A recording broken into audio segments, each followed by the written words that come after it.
Drought is a big one. Think about to the very beginning of the semester when we were still online. Does anybody remember like that cartoon that we looked at? You mean the one with the locusts? Yep. So we have the grasshoppers eating your crops, things like that, which I guess kind of ties in with wildlife. I don't know if you'd call that wildlife or not, but I don't know. Bugs, things like that, just damage to your crops, farming, all sorts of things that we don't have this time. And Keaton, what did you have actually? One more thing. Dry climate. It can be pretty dry, not as much rain as you see in the east generally. All right. So now we are going to look at page 93 of your book. So if you're on Zoom, I emailed you this page earlier. If you're here, get it out. Page 93, we're going to look at what was everyday life in Kansas State. So this is before Kansas becomes a state. What was everyday life like in Kansas State?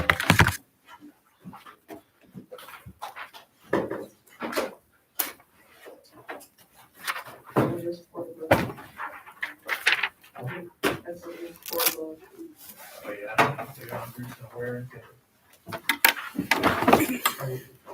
These books are old. I remember reading them when I was in middle school. 1999. What's this? Yeah.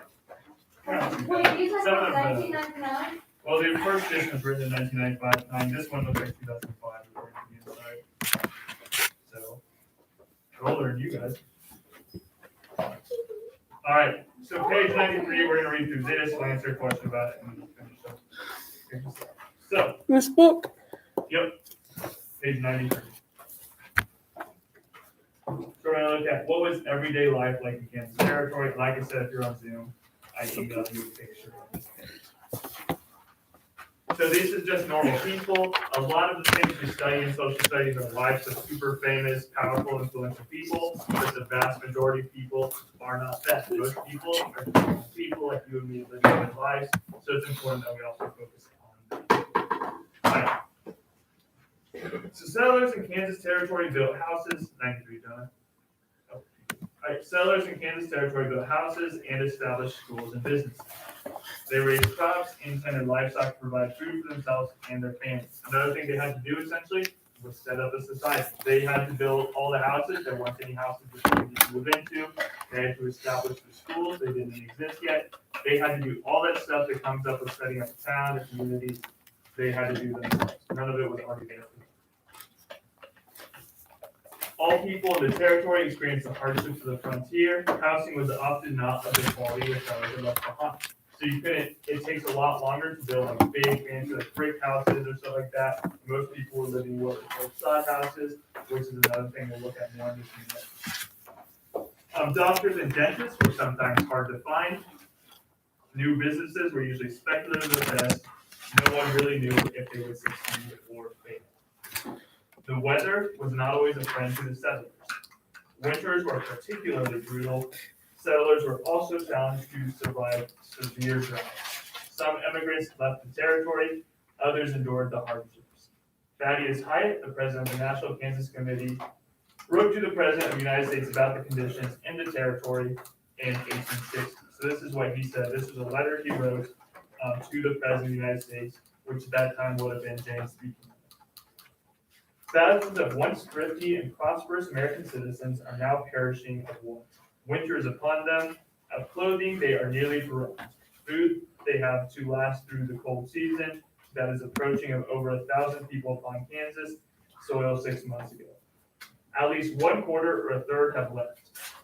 Of the remainder, it is safe to say that the 40,000 at this moment see nothing but exodus or starvation. So exodus, does anybody know what that means?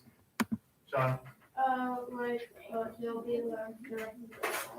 It's like Exodus means like exile or like leaving. So kind of like the book in the Bible, Exodus, that's when like the Israelites left Egypt. That's what Exodus is here. It's like they're going to leave Kansas. Right. So Exodus or starvation at the end of 60 days now, just before. And then we're going to read There's Gold in Those Hills. This is going to talk about some of the reasons people might have traveled west. So the western boundaries of Kansas Territory extended all the way to the Rocky Mountains. Big news travels fast, and there was no bigger news than the discovery of gold on the eastern slope of the Rockies.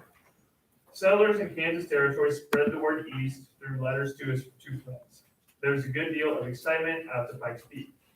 Everyone talks of going there in Leavenworth next spring, wrote a Leavenworth resident. Newspapers also promoted the rush for gold. Later accounts only tend to confirm that the first reports, and it is now definitely settled that gold is not only found in Kansas, that exists in such quantities as to prove profitable to engage in searching for it, printed the Atchison Freedom Champion.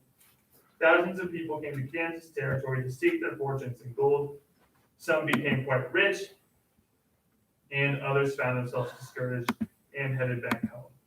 Many businesses made small fortunes selling supplies to miners.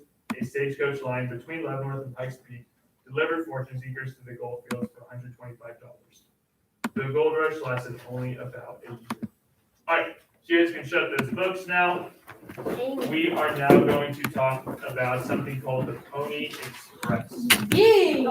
So, Pony Express, really famous kind of institution, I guess you could call it, the West. We're going to watch a video about it now. We'll answer a question, and then we'll finish. He's going to tell you what the Pony Express was and why does it not exist anymore. And then we'll do this, and we'll finish up with something else. 8 points to go. And Sean, can you have the light, please? The one on the right.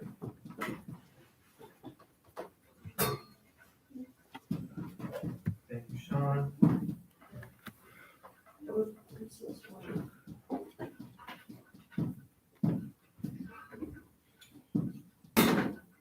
This is the Pony Express. It lasted from 1868 to 1861. Notice that's not a long time. Pony Express, the Wild West, 1860 to 1861.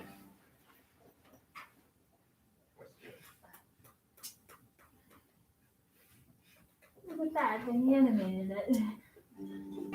By the mid-19th century, Britain had developed a highly efficient postal service that could deliver mail anywhere in the country in just a few days. This was helped by the fact that Britain, as a nation, was from one end to the other just a modest 830 miles long. Whereas in the United States, it was much harder to get messages across the country due to the vast distances involved and the fact that it was still very much a frontier country. The United States measured from coast to coast a colossal 2,500 to 3,500 miles. Postal workers there had to contend with marauding Native American tribes and ruthless outlaws. So this presented a logistical nightmare for anyone wanting to get a message relatively quickly across this still untamed country. As horses could carry a reasonable amount of mail and could consistently travel 30 to 40 miles a day, they quickly became the preferred method of doing this. The pioneering American people simply accepted that mail would take weeks or sometimes months to get from one side of their country to the other. But then in 1860, So imagine now, if you want to send somebody a message that lives across the country, instead of being able to send a text that gets there in like a second, you have to send a letter that might take weeks or sometimes even months if it gets there at all in the first place. a newly formed company called the Pony Express came up with a simple yet ingenious solution. Still using horses, they delivered letters faster and much more efficiently than ever before by using relays of horse-mounted riders. Each Pony Express rider would average around 10 miles per hour and would travel between staging posts that were located roughly 25 miles apart. There, they would hand over their saddlebags full of mail to a fresh horse and rider, who would then gallop off to the next staging post to do the same thing. So essentially, it's kind of like a relay race. They'd have one horse, so instead of just traveling all the way across with one person, because that takes a lot more energy, they'd have one place, they'd have a station for one, they'd get a letter, go to the next one, hand it off, they get the letter, and they hand it off. So it's kind of like a relay race. It allows the horses and the riders time to rest. By doing this, they could easily cover 3 or 4 times more distance every day than a traditional stagecoach ever could. During the winter, the trip generally took around 2 days longer than in the summer. The company assembled 80 riders and created a network of 184 staging posts and used over 400 horses. They started to operate their express postal service on April 3rd, 1860. It ran from St. Joseph in Missouri to Sacramento on the Pacific coast, a distance of some 1,900 miles, guaranteed to do this in just 10 days.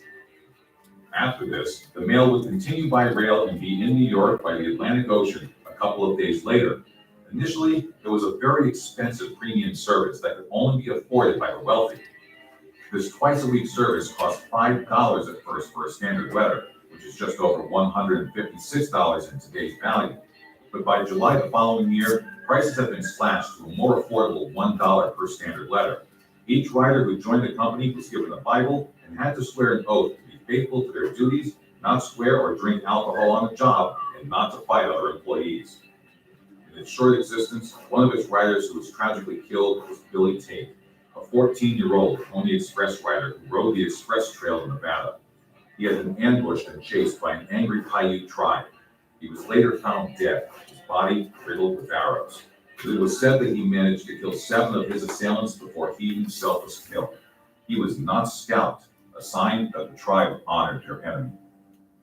Surprisingly, the service only ran for 18 months before being discontinued on October 26, 1861.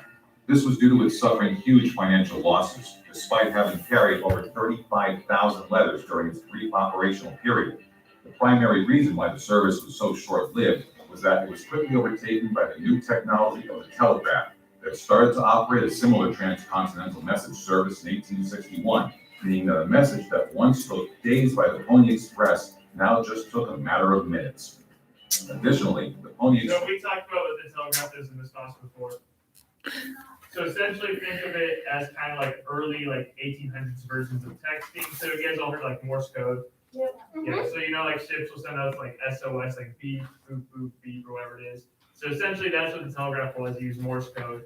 And now instead of sending messages, instead of like even the Pony Express is a lot faster than the traditional method, the letter carrier, they can now send over the telegraph, they can send messages that they just take minutes to get across the country as opposed to like 10 to 15 days. So telegraph, super big advantage compared to what they had before. Express service was beginning to be heavily disrupted by the start of the American Civil War.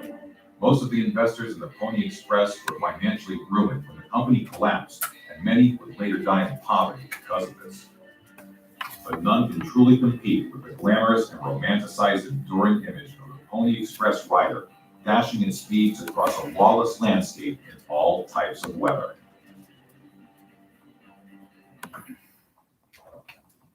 Alright, so this Pony Express was pretty interesting, also pretty dangerous. Even though it didn't last a long time, it made a huge mark on American society. Kind of, romantic idea of the adventure and all this stuff that goes with it. Alright, so one more thing here, then we'll finish up with this Nearpod. So answer this question. So look at the recruitment, so this is a real recruitment poster for the Pony Express. On the recruitment poster, you can see they're trying to recruit boys who are young, skinny, and wiry, under the age of 18, and risk their lives, and are willing to risk their lives, and preferably orphans. So why do you think they were trying to recruit people with those specific characteristics to be riders? You see right there, Pony Express, St. Joseph, Missouri, California, 10 days or less.